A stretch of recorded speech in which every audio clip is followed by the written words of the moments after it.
Hepatites virais ainda são subnotificadas e carregam estigmas.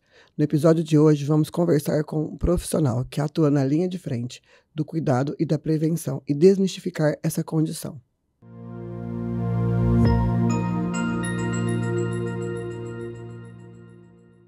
Então, hoje estamos aqui com o Dr. Paolo Andreotti para a gente falar sobre as hepatites virais. Paolo, bom dia. Bom dia, Márcia. Tudo bem com você? Tudo bem, graças a Deus. Tá tímido, Paolo? Não fica tímido. Fica um pouco, né? Mas Paolo, se apresente um pouco. Se apresente, diga a sua formação, sua especialidade, onde você trabalha atualmente. Então, eu sou Paolo, sou Paolo Andreotti, né? Eu sou médico com residência em infectologia, né? Eu me formei na Faculdade de Medicina de Taubaté e eu fiz a minha residência no Hospital Servidor Público do Servidor Estado. Público do Estadual, Estado. é. Aqui em Ribeirão Preto. Não, lá em São Paulo. Lá em São Paulo. Lá em São Paulo, Servidor Público em São Paulo. Eu fiz lá pra São Paulo. E aí depois eu rodei bastante, cara. Voltei pra minha cidade, que eu sou de Pirassununga. Fiquei um tempo lá, depois eu fui pra Américo Brasiliense. Eu rodei bastante, cara. Atualmente atua no município de Ribeirão Preto Agora como eu tô aqui em Ribeirão infectologista. Preto, isso. Há quantos anos você tá aqui em Ribeirão Preto, Paolo? Eu tô há 5 anos, cara. 5 Legal. anos aqui em Ribeirão. Pra gente conhecer um pouco melhor o nosso entrevistado de hoje, né, o Dr. Paolo. E vamos ao assunto que interessa, Paolo, já que julho é o mês de combate às hepatites virais, e você, como especialista na área, o que você diz sobre as diferenças, quais são as diferenças clínicas e laboratoriais das hepatites A, B, C e D? Eu tenho uma dificuldade com essa questão dos laboratorial das hepatite B. É mais difícil mesmo. A B, ela tem mais marcadores sorológicos, Antígenos e anticorpos, né? É, isso. Mas assim, basicamente a gente tem as hepatites, a hepatite A, que hoje está bem em evidência, né? A hepatite A, que ela tem muita transmissão dela é oral fecal, né? Então, contato com fezes, então acaba que ela pode até ser uma doença sexualmente transmissível eventualmente, né? Dependendo da modalidade sexual, né? Que o indivíduo pratica, né? Mas na maioria dos casos, ela é contaminação fecal-oral. Oral fecal. Oral fecal. Então, você vai ter o período de contaminação, depois vai passar alguns dias, esse paciente vai desenvolver uma doença como se fosse uma espécie de dengue, sabe? Um quadro viral simples. Um quadro viral agudo, né? O problema é que algumas pessoas, né, a minoria dos casos, né, pode evoluir para uma necrose aguda do fígado, né? Na hepatite A mesmo, né? Na hepatite A, uma hepatite fulminante, né? E aí precisar eventualmente de transplante ou eventualmente até vir a óbito, né? Mas é uma pequena parcela dos casos, né? E o bom da hepatite A é que é uma doença imunoprevenível, né? Hoje eu tenho a vacinação. Você tem a vacina, né? Toma 2 doses da vacina, fica imunizado. Então, é uma doença que, em teoria, dá pra gente eliminar, né? Se tem vacina, dá pra você eliminar, né? Mas tem pessoas que muitas vezes entram em contato com o vírus da hepatite A e nem sabe que teve. Na maioria dos casos... Vai descobrir num exame de rotina que vai fazer, né? E aí dose anticorpo descobre, Dose né? anticorpo acaba descobrindo. Às vezes vai doar sangue e descobre. Então, em algum momento da sua vida, você entrou em contato com o vírus, né? E ela é uma hepatite que ela não cronifica, né? Ou seja, ela não fica latente no seu corpo. Ela vai dar, pode dar essa hepatite aguda, mas a maioria dos casos é autolimitada, né? Você não vai ter evolução para hepatite crônica. Mesmo os casos que cursa com icterícia. Sim. Com quadro mais típico de hepatite mesmo. A maioria desses casos recuperam bem, cara. Recuperam. Né? É que nem eu falei, uma pequena parcela vai evoluir para necrose significativa do fígado e precisar de eventualmente transplante ou evoluir a óbito, né? Então...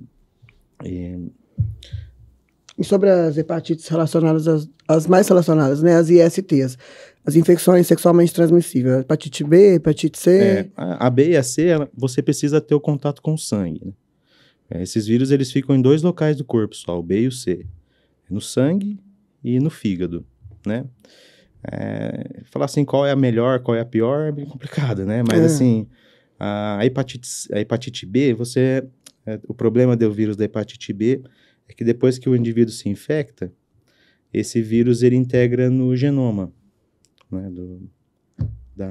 da célula, né? E é uma hepatite que, em teoria, a hora que ela cronifica, você não vai conseguir, dificilmente, curar, né? Porque o vírus está integrado no seu material genético. Já a hepatite C, não. A hepatite C, o vírus ele não fica integrado no genoma, ele fica no citoplasma da célula. Então, a hepatite C, a gente hoje consegue fazer cura que chama cura esterilizante. Você elimina todas as formas de vírus, tanto os do sangue, né, quanto os do fígado. Os intracelulares. E essas duas são as hepatites que cronificam, né? A hepatite B e a hepatite C, você vai ter as formas crônicas dela, né? Que você vai ter o vírus presente no corpo por mais de 6 meses. E aí você já faz a definição de hepatite crônica, né? E esses casos, geralmente, se não tratados, né, não acompanhados, eles evoluem para cirrose, né? Aí você vai ter aqueles pacientes com barriga d'água, né? Varizes de esôfago, né? Enfim, cirrótico aí, né? Mas é uma evolução que demora, não é do dia para a noite, né? São anos, doenças né? crônicas, né? Então às vezes são anos, né? Alguns fatores pioram isso, né? Então, por exemplo, se o cara tomar muita bebida alcoólica, essas coisas aí, tudo agrava, né? Se o paciente já tem o vírus da hepatite, ele é etilista, ele vai... vai praticamente, vai obviamente, ruim, né? desenvolver uma cirrose hepática, né? Não vai dar bom, cara. Vai dar errado, né? A gente vê bastante casos assim nas urgências, porque o doutor também atua na urgência e emergência, assim como eu. Sim. E a gente vê bastante casos assim na urgência, né? Sim. Os pacientes já têm o vírus da hepatite, e aí acaba sendo pacientes etilistas e acaba evoluindo para cirrose hepática, que são os quadros mais graves, né? Sim. Paola, e quais são os fatores de riscos que estão relacionados a essa transmissão desses vírus? Assim, o que a gente poderia pensar em fatores de risco para a gente pensar na prevenção da proliferação das hepatites virais? As hepatites B e C, como eu falei, esses vírus só estão no sangue e no fígado. Então, ninguém vai entrar, dificilmente você vai entrar em contato com o fígado da pessoa, né? Então, a via principal de contaminação é o contato com o sangue da pessoa infectada, né? Então, pessoas que fazem uso de droga injetável, compartilham seringas, né? Eventualmente, algumas modalidades de sexo que podem ter contato com o sangue, né? Um sexo mais traumático pode também ser uma via de contaminação para hepatite B e C. O sêmen, apenas o sêmen, ele não causa a transmissão do vírus? Não tem. É só o contato vírus com no o sangue, sêmen, né? é sangue. A gente elucidar isso pro pessoal que está assistindo em casa. Não, é sangue. Só sangue ou fígado, né? Então, às vezes, alguém que vai manipular o órgão, né? Geralmente, o cirurgião que pode fazer um transplante, se ele se acidentar mexendo no fígado, ele pode se contaminar. A gente acaba estando exposto também, então, mas a gente acaba estando exposto aos vírus de hepatite, a gente como profissional da saúde, né? Com certeza, muito, muito. O bom da hepatite B é imunoprevenível também, né? A gente tem vacina da hepatite B, né? Você tendo um título de anti-HBS aí maior que 10, você está protegido, né? E aí você não se contaminaria com o vírus, né? E aí para a população, assim, para conhecimento público, então, a pessoa vai, ela vacina, e aí ela vai e faz o exame. Ela está com anticorpo, que eu não sei todo certinho, anti-HBC, HBS, anti-HBS, mas ela não tem essa titulação acima de 10. Ela tem que refazer o esquema. Seria interessante, principalmente se ela for um profissional da área da saúde. Isso não, eu falo para a população em geral, porque eu atuei na atenção básica, né, na atenção primária, e a gente via bastante, assim, casos de não estar com a titulação acima de 10, e não é raro, é bastante paciente. E às vezes você faz as vacinas de reforço e também não consegue fazer esse título. Exato, e a gente mesmo, como médico, a gente fica em dúvida, né? Faz de novo, não faz de novo, é paciente que não está extremamente exposto, é paciente que sempre está exposto. Você tenta fazer numa oportunidade, né, um esquema até com mais doses, né, reforçado, mas se a pessoa não tiver soroconversão, você para ali. Então, para o pessoal entender, então, vale a pena tentar mais uma segunda vez, às vezes uma segunda vez, fazer a vacinação completa. Porque às vezes o que acontece, a pessoa acha que não imunizou, né? Porque a pessoa se vacina muitos anos atrás, por exemplo, vacinou quando era criança, né? Aí vai passando os anos, a pessoa não entra em contato com o vírus, né? Aí o que acontece? É esperado que o corpo não está recebendo o estímulo, né? O sistema imunológico não está sendo Aquele estimulado, anticorpo cai. o corpo vai cair o título. Então, às vezes, você vai achar anti-HBS menor que 10 e não quer dizer que o cara não está imunizado. Aí, o que você vai fazer? Você faz uma dosezinha de vacina de hepatite B. Aí, o título de anticorpo vai lá no teto, porque vai acionar a sua memória imunológica. Então, às vezes, faz o esquema completo, aí depois, para refazer, só faz uma dose. E aí aumenta a titulação. Já aumenta a titulação. Pode considerar imune. Sim, porque às vezes passou muito tempo sem receber o estímulo do vírus, né? Que é um vírus que está cada vez mais difícil achar casos de hepatite B aguda, né? Sim. Não é... Fala que a gente vê, porque a gente trabalha com a urgência ali e a gente vê, né? A gente depois da imunização, né? Então, se você faz uma dosezinha da vacina, né? Você pode ver o título de anticorpo subir às vezes para mais de 1000. Entendi. E quais são atualmente, assim, os métodos de prevenção das hepatites, principalmente a A e a B, né? Que a gente vê mais, assim, disseminada. Da hepatite A e da B. Da A, né? Fala da A separadamente, porque tem a parte da contaminação oral fecal e da B. A melhor via de prevenção é a imunização, né? A imunização contra a hepatite A. 2 doses, né? Para deixar o sistema imunológico preparado. A sanitização do alimento. Higiene, ela ajuda. Né? A parte de higiene pessoal, né? De lavar bem os alimentos, né? Que podem ter entrado em contato com fezes, né?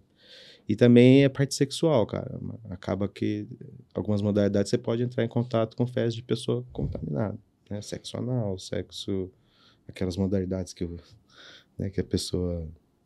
Pratica uma parte de agressividade durante a relação sexual. Não, tem umas modalidades de sexo que as pessoas usam fezes, né, velho? Você já ouviu fezes, urina, né? E na caso da hepatite A é fezes, né? Então, você tem algumas modalidades sexuais que você pode se contaminar, né? Então, a orientação é usar preservativo sempre. Preservativo, né? E a vacina, né? Vacina. E a higienização pessoal, a vacina é o mais né? seguro, cara. É o que mais previne, né?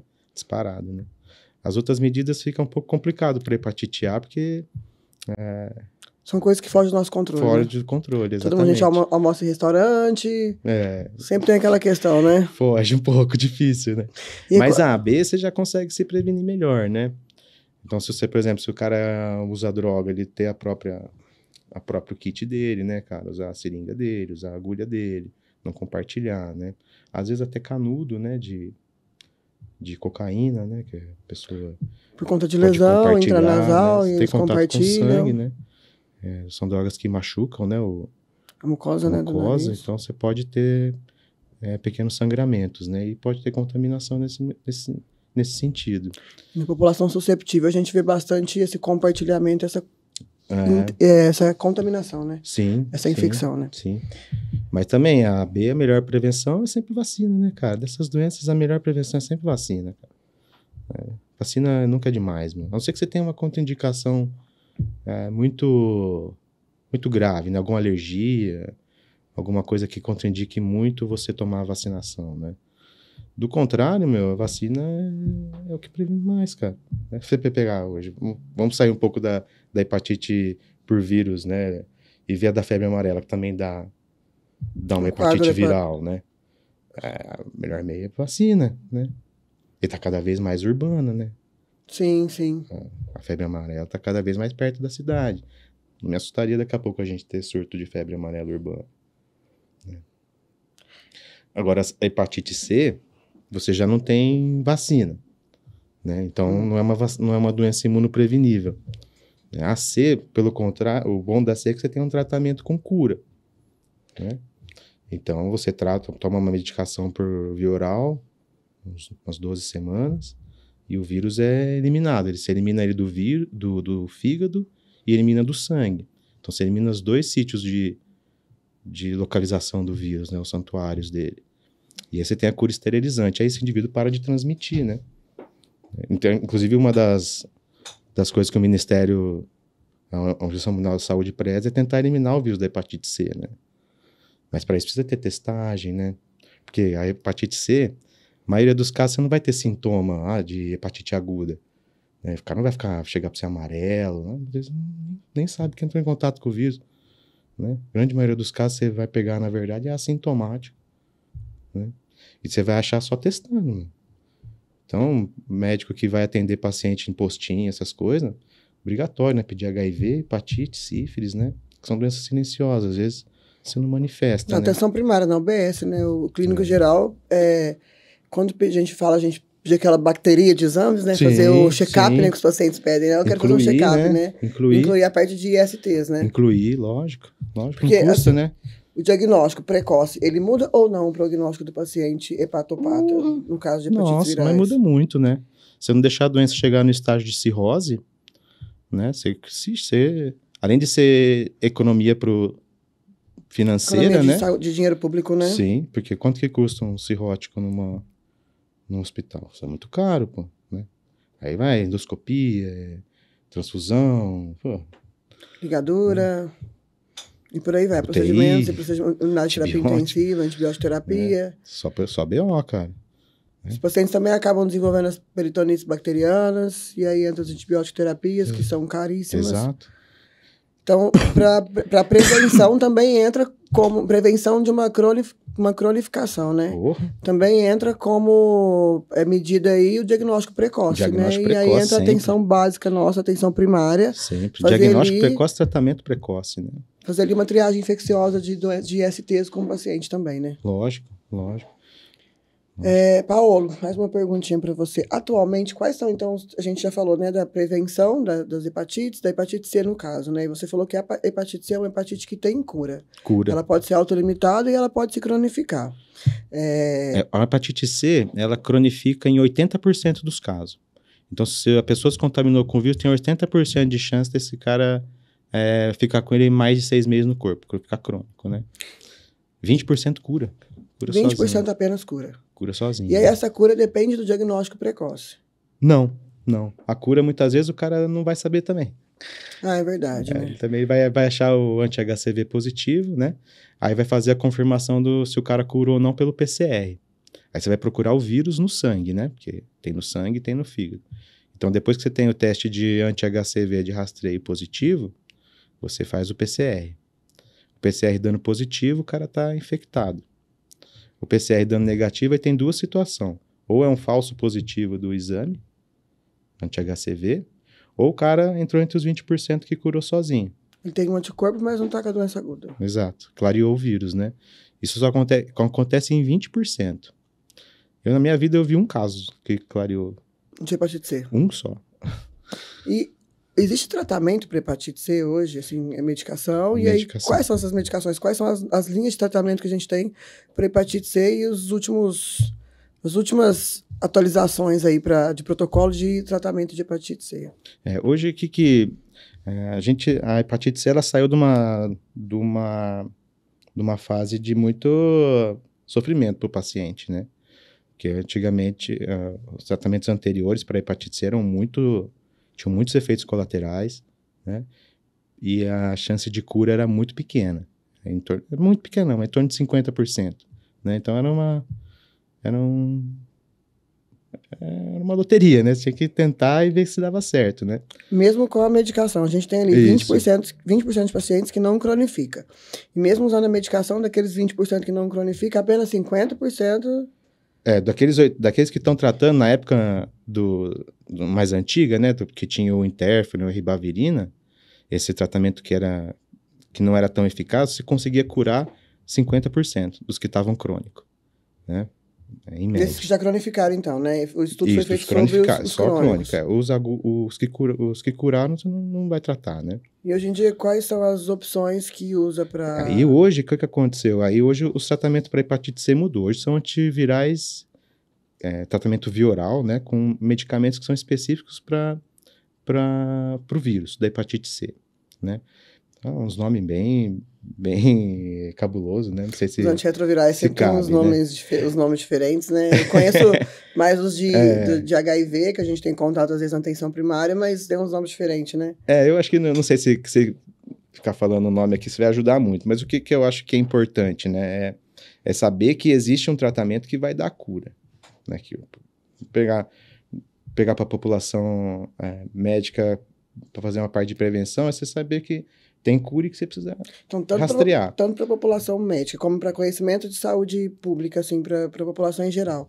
Eles saberem que mesmo eles já estando com um diagnóstico, digamos, cronificado de hepatite C, eles podem buscar atendimento, que eles, sendo medicados, eles têm 50% de chance de curar a doença. Não, isso era antigamente. Antigamente. E atualmente, qual atualmente, que é a probabilidade a chance de cura é antirretrovirais? perto de 100%. Perto de 100%. Então, Se o cara toma o remédio certinho, e geralmente é 12 semanas de tratamento com antiviral específico via oral. não é um tratamento tão prolongado como a gente costuma ver, né? 12 semanas, Assim, na são maioria 3 das meses, doenças cara. virais. E você vai ter uma chance de cura perto de 100%. É muito grande. Hoje, a meta é eliminar o vírus, cara. Eliminar o vírus da hepatite C. Eliminar o vírus. A meta hoje é eliminar muita coisa, né, Marta? Mas a gente sabe que, cara, tá... Essas doenças infecto-contagiosas, né? É porque é complicado, né? Eles botam metas, assim, pra A gente eliminar. é um problema grande de saúde pública, né, Paulo? Que a gente tá falando da questão financeira, é um problema grande de saúde pública, Mas né? o que a gente vê é cada vez avançando mais, né, cara? Tanto em... Por exemplo, hepatite C, hoje, antigamente, curava 50%, né? A década de sei lá, pouco tempo atrás, 2012. Quando eu entrei na faculdade, ainda era quando eu me formei, eram os interferons, né? 2011, a resposta 12, exatamente 10, não precisa, era uma loteria. Não precisa até especificar quando eu me formei, não, vai. Você tinha, às vezes, até apostava, ó, quem que você acha que vai curar? Fulano? 50%, é 50%, 50%. Tem chance de dar certo e tem chance de dar errado, 50%, né? Você fica naquela entrave, você não sabe o que falar, vai ser bom esse tratamento para você. Não sei, 50%. E hoje em dia você já consegue garantir um pouco mais pro paciente, cara. né? Perto de 100% é muita coisa, né, cara? Você cura todo mundo, pô. Todo mundo praticamente. Cura todo mundo, né? Mas a gente ainda acaba lidando com isso. E aí não deixa o cara urgência, evoluir pra cirrose. E aí você também faz o que é importante? Você corta a transmissão. Você, tirando o indivíduo infectado com carga viral no sangue, né?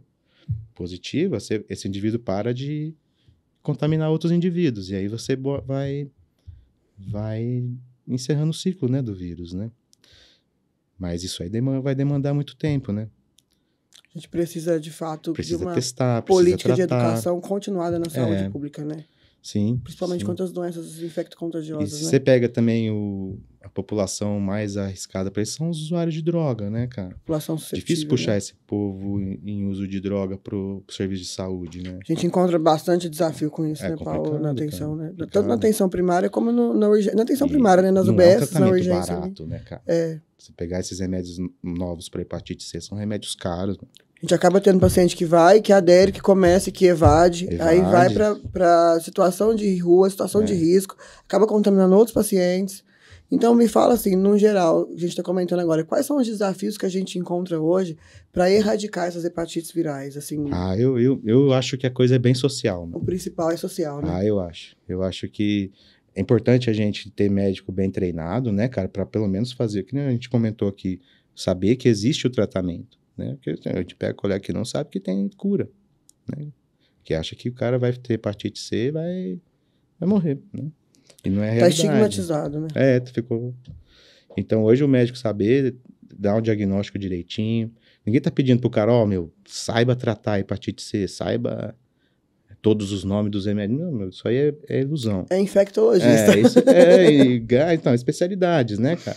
Mas o cara saber fazer o diagnóstico, né? Saber pedir o anticorpo, o anti-HCV positivo, pedir o PCR para confirmar, encaminhar ele para o setor para fazer o tratamento. Principalmente o colega que está ali na porta. Vai resolver muita coisa, né, cara. OBS, né? Que faz vai resolver muita coisa. Esse screening infeccioso, né? Já orienta o paciente para tirar ele da contaminação de outras pessoas, que talvez ele tenha contato, relação sexual. Você já rastreia as pessoas no domicílio, Rastreia as pessoas no domicílio, a gente faz uma busca ativa no domicílio, que né? às vezes pode, né? Eles podem compartilhar coisas, né? Gilete, alicate de unha, né? E pode ter sangue nesse material, né?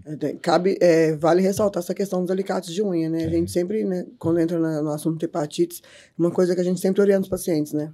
Sabe um outro povo que tem que pegar idoso? Idoso porque na época teve uma época que a moda era as vacinas de vidro, seringa de vidro, né? As injeção agulhas, de vidro. Né? Que você fervia ela em casa e vacinava a casa inteira com a mesma seringa. Então, esses pacientes idosos aí também, cara, é bom testar. Direto você pode achar, cara. Eu vou te falar que eu tive algumas experiências na atenção básica, na atenção primária, de paciente, às vezes, Ah, não tenho relação sexual há 20 anos, doutora. Ah, eu perdi meu parceiro, eu perdi minha parceira. Não tenho contato com ninguém. E você vai fazer o screening infeccioso porque nunca foi feito na UBS. E você acha uma hepatite C. Paciente de 70 anos, de 80 anos, idoso mesmo. Que é uma doença que a evolução dela varia muito de pessoa para pessoa. Pode Tem estar indivíduo que vai silenciosa, evoluir né? mais rápido para cirrose, que cronifica, né? Os 80% que cronifica, né? Tem indivíduo que evolui mais rápido, tem indivíduo que evolui mais devagar, né? Então, essa evolução para cirrose em tempo é muito relativa, né? De pessoa para pessoa. O álcool conta muito, né? Se a pessoa usa Geralmente álcool. a pessoa está em um quadro, um quadro de uma hepatopatia, não hepatite viral, silencioso, faz uso de bebida alcoólica, às vezes pode Só acontecer, vai, a gente pega muito assim, né? Paciente idoso, perdeu às vezes o parceiro, o companheiro, acaba fazendo uso abusivo da bebida, não sabia que tinha o vírus, e aí vira aqueles casos graves que a gente pega na urgência, né? Ah, só lama, né? só vai misturando, né, cara? Vai só se agravando o quadro do paciente, né? E tem as co-infecções também, né, cara? Com HIV, que aí o indivíduo evolui mais rápido, né? Os pacientes que têm HIV e hepatite têm uma evolução mais desfavorável. Em população de risco, a gente acaba encontrando mais que uma IST, né? Às vezes apesar pode da hepatite não tratar necessariamente de uma IST, mas a gente acaba pegando paciente que às vezes tem duas infecções, não necessariamente apenas uma, né? E hoje também, vários outros programas também têm ajudado, sabe, no rastreio, programa de PrEP, né? Sim, sim, e agora eu vi que recentemente saiu, tocando no assunto de IST, né? Eu vi que recentemente saiu uma injeção agora, né, de PrEP. De PrEP tá para vir, né, pro Brasil, essas coisas. O Brasil sempre coisa de uma acaba... semana, né, antes. O Brasil sempre absorve, né, essas tecnologias relacionadas ao HIV, isso é muito bom, né? A gente é um país tropical, tem bastante... É muito bom, cara. Uma disseminação, às vezes, até um pouco mais que o normal de doenças sexualmente transmissíveis, muito, né, do Brasil, né? E Ribeirão tem bastante, cara. Aqui em Ribeirão, as DST tá bem pegada, meu. Qual que é a porcentagem, mais ou menos, assim, sei lá, né? Se você tiver um conhecimento para informar pra gente, de pessoas que estão infectadas atualmente e que fazem tratamento, ou pessoas que estão infectadas e não buscar ajuda, que às vezes você, assim, na sua vivência aí de saúde pública, você encontra. Você diz de... De hepatites, de ISTs no geral... Da porcentagem da população de Ribeirão, você diz? De Ribeirão. Ah, isso é difícil falar, hein, Márcia? Isso aí eu não sei te falar, não, cara. A porcentagem de pessoas que estão infectadas aqui é muito complicado, né? São dados demográficos que fica fica difícil de dizer, porque a Ribeirão é uma cidade de muito circulação, né? Tem de pessoas, né, cara? Uma cidade de alto fluxo de pessoas. Tem universidade, tem... Então, o número de pessoas infectadas certinho assim, eu não vou saber te falar, não. Tem trabalho, tem muita gente que vem de fora trabalhar aqui, e às vezes passa na UBS próximo ao trabalho, porque é mais fácil do que na cidade, né? Tem pessoas daqui também que estão fora, né? Sim. Mas a quantidade de pessoas infectadas é muito grande, cara. Só que depois que teve o advento da PrEP, a gente percebe que diminui a incidência de infecção pelo HIV, principalmente em homossexual do sexo masculino. Sim, a gente vê que os profissionais do sexo, a população que é mais receptível, o pessoal do sexo masculino que são homossexuais.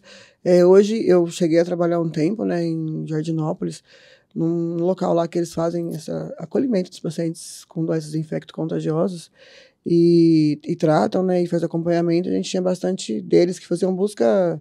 Eles iam busca passiva, né, para fazer a PrEP por conta da profissão, né? Uhum. E aí, com o advento disso, então, você acha que diminuiu bastante a infecção, os diagnósticos de infecções? Eu acho, cara. E também aumentou os diagnósticos precoces das outras doenças.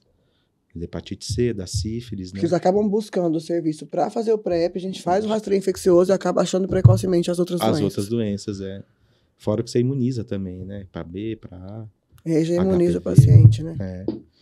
E acaba, então, que o PrEP foi uma medida importante aí para as outras doenças também, cara. Não só para o HIV, né? Sim. Agora eu consegui entender, né? Então, ela acabou sendo uma medida importante não só para reduzir a infecção pelo HIV na população em geral, mas de todas as doenças sexualmente transmissíveis. Você rastreia as outras também. Acaba fazendo uma rastreabilidade das outras doenças. Sim, né? Na hora que o paciente faz aquela busca passiva. Bota tudo no mesmo balaio, né? Bota tudo no mesmo balaio, faz o rastreio infeccioso. Tudo no mesmo pacote de exame e vai acabar com você. Paulo, e assim, para o pessoal de casa, né, saber quais são os sinais e sintomas que a pessoa, que a gente fala que liga uma luzinha na cabeça ali, eu posso estar com alguma hepatopatia, ou sei lá, alguém de casa, quando é que a pessoa deve procurar um pronto atendimento, uma dor, né, abdominal, Sim. ou as pessoas falam, o amarelão, tô amarelo, tô com hepatite, tô amarelo, tô com anemia, né? Sim. Quando é que a pessoa, para a população em geral, assim, deve procurar o serviço médico? Sim. Aí, os sintomas variam do estágio da doença, né? No estágio, você tem o estágio agudo e o estágio crônico, né? A doença aguda, você vai ter um quadro, às vezes, inespecífico, né? Náuseas, às vezes uma dor aqui na região próxima do fígado, no hipocôndrio direito, né? Pode ter vômitos, pode ficar amarelo, né, cara? Não são todos os casos que vai ficar amarelo, tá? Então, mas pode ficar amarelo. E dor de cabeça, pode dar febre, Esses não quadros... são todos os casos também que vai dar febre, mas pode dar, tá? Isso é um quadro indicativo de uma hepatite aguda, né? Hepatite aguda tem muitas causas.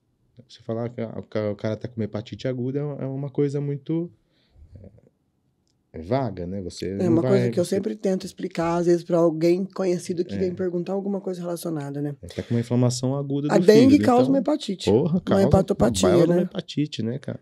A dengue, Essas ela doenças, causa... essas arboviroses, né?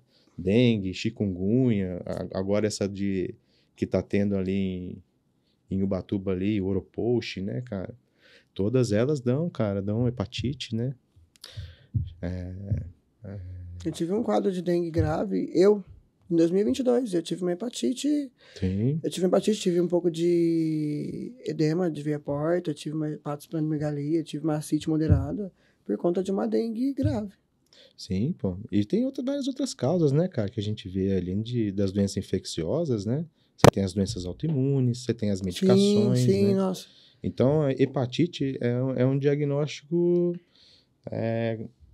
sindrômico. E é um assunto amplo que nós íamos ficar aqui dias e dias a fio Sim. falando, né? Porque aí, muitas... Para você chegar no diagnóstico, por que tá com hepatite, por que o fígado está inflamado, entra o escopo das sorologias dos vírus, né? Então, anti-HCV, HBsAg, que você vai procurar o antígeno do vírus, né?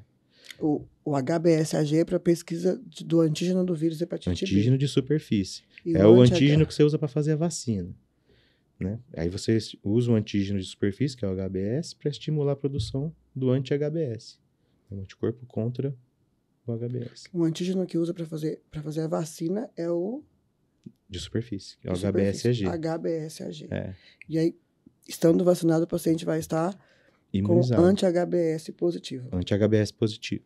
Porque às vezes a gente pega paciente que vê lá, né? O anti-HBs positivo chega na gente na UBS desesperado.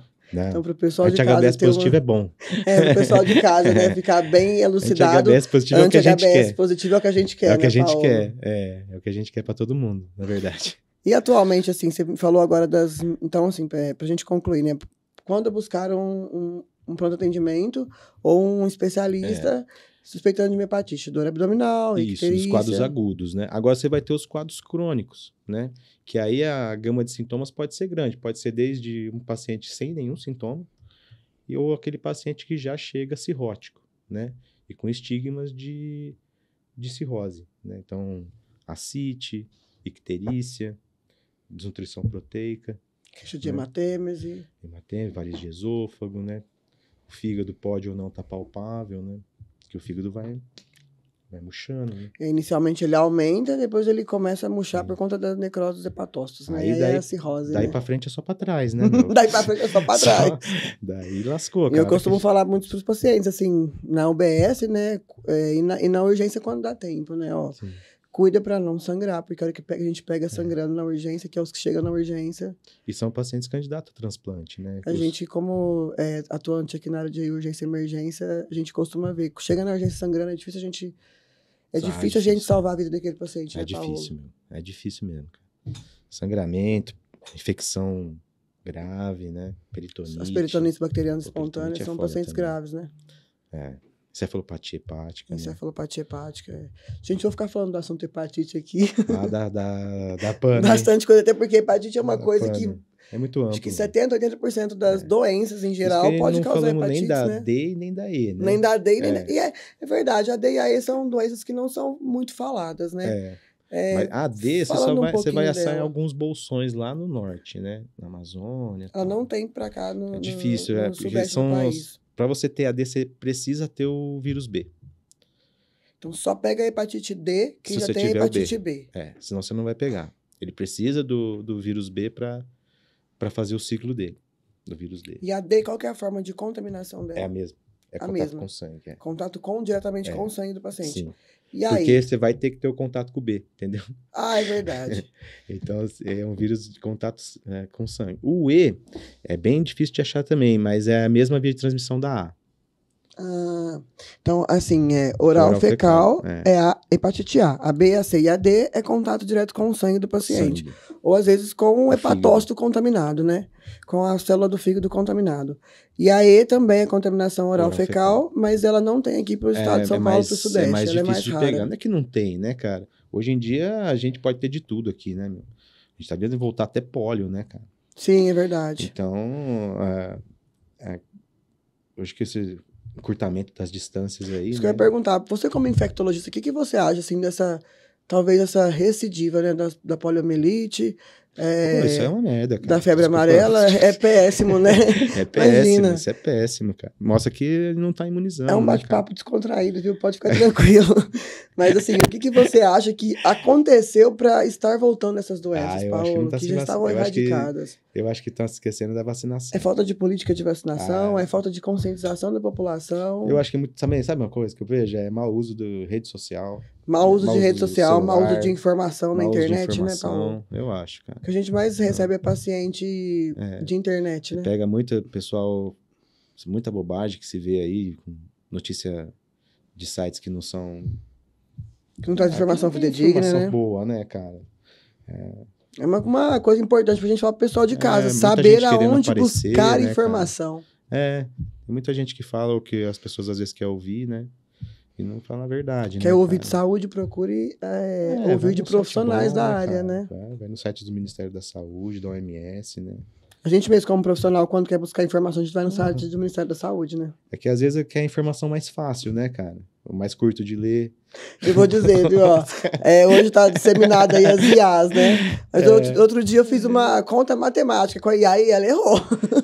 Então, é perigoso, E aí, assim, pra gente concluir aqui, né, Paulo? Você comentou que antes a gente usava os interferons, hoje já tem medicação via oral, né, pra hepatite C.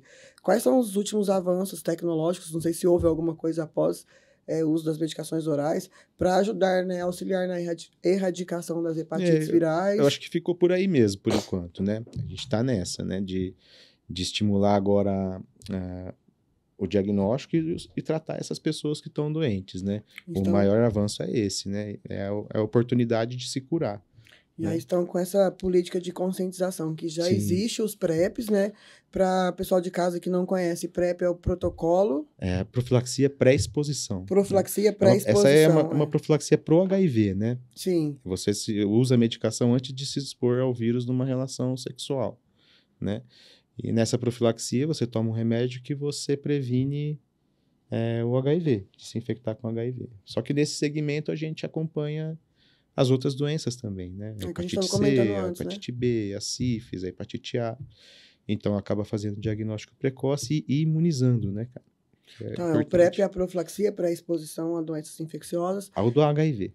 Ao HIV, verdade. Ele foi um programa criado pro HIV. E ele ajuda no diagnóstico precoce de outras doenças, por conta do screening infeccioso que se faz com o paciente, que é da população de risco, que faz a busca passiva ali do serviço de infectologia para estar realizando a administração do PrEP. É isso. Ok? É isso. E aí, de avanço tecnológico, né, que a gente estava comentando. Então, das hepatites, as últimas coisas que saíram foi essa troca ótima que a gente teve do interferon por medicações via oral. Uhum.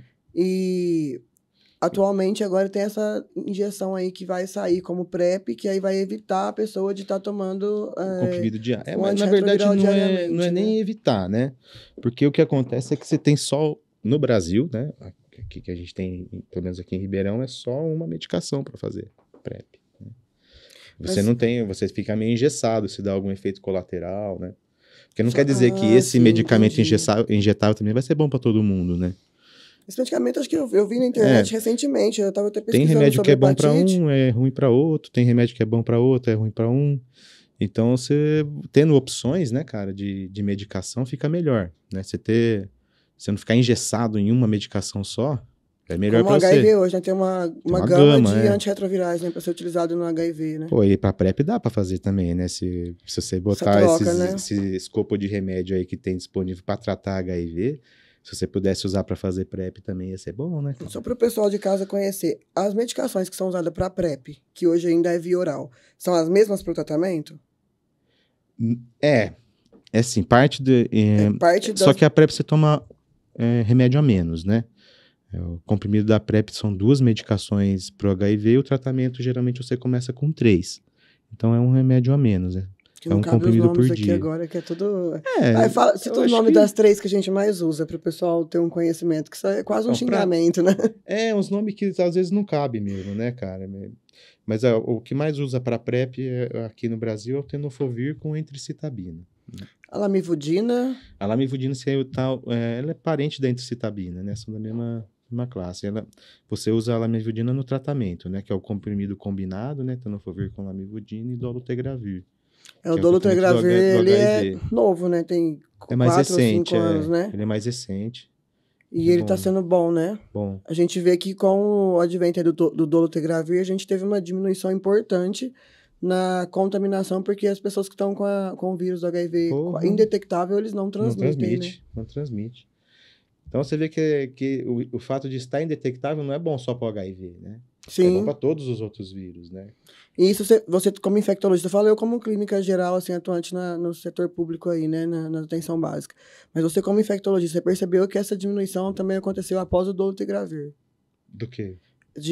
Da doença do HIV se tornar uma doença, se tornar indetectável o vírus. A vinda de medicamentos com posologia mais fácil de administrar, né? Com menos efeitos colaterais, é sempre bem-vindo, né? A dificuldade antes era a dificuldade do paciente de aderir ao tratamento pelos efeitos colaterais. O remédio até na década ali dos anos 2000, até 2010 ali, né, as medicações do HIV tinham bastante efeito colateral. E aos poucos a gente foi vendo esse cenário mudando, né? E o tratamento ficar mais tolerável e mais digesto, né, mais digerível, né, a pessoa conseguir fazer ele com mais tranquilidade, né, ter menos efeitos, principalmente aqueles efeitos estigmatizantes, né, de lipodistrofia, né, isso aí diminuiu muito, né, cara, então,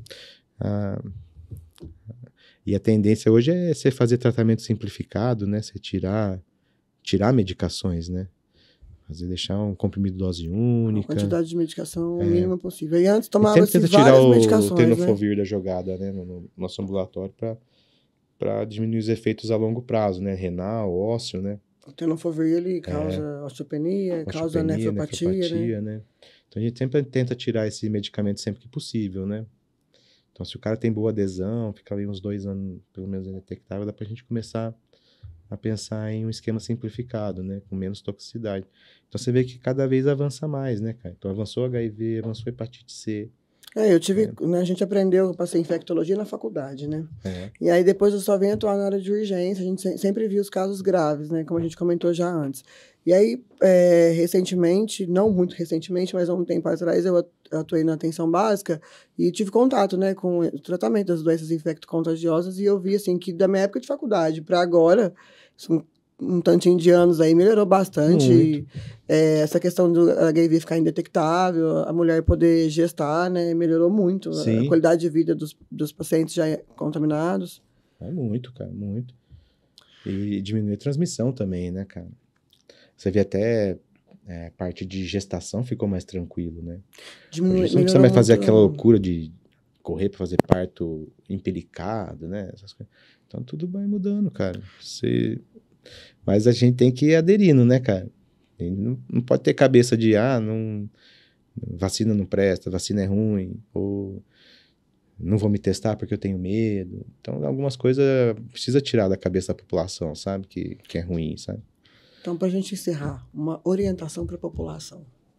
O principal é vacinação. A principal orientação é se vacinar, meu.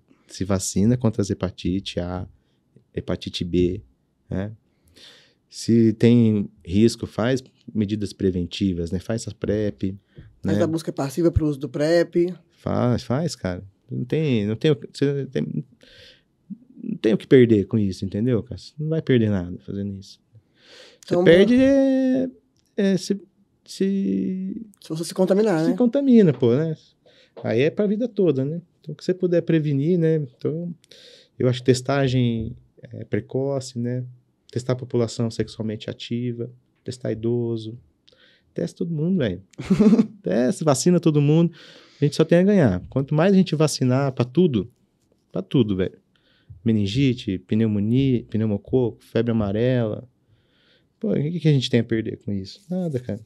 A gente podia marcar outra entrevista pra gente falar das doenças, das Imunopreveníveis? vacinações, das doenças Pô, imunopreveníveis. isso é ótimo, cara.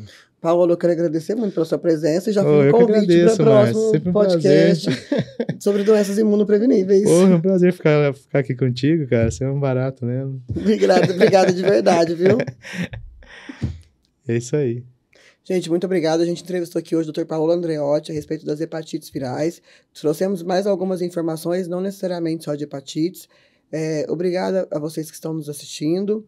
Sigam nosso canal no YouTube, assistam nossos vídeos, se inscrevam, ativem a notificação, ativem, né, o sininho da notificação para receber notificação. E a gente sempre estará trazendo para vocês entrevistados e entrevistas interessantes, que são de curiosidade, né, tanto da população em geral como dos nossos colegas profissionais da saúde. Muito obrigada.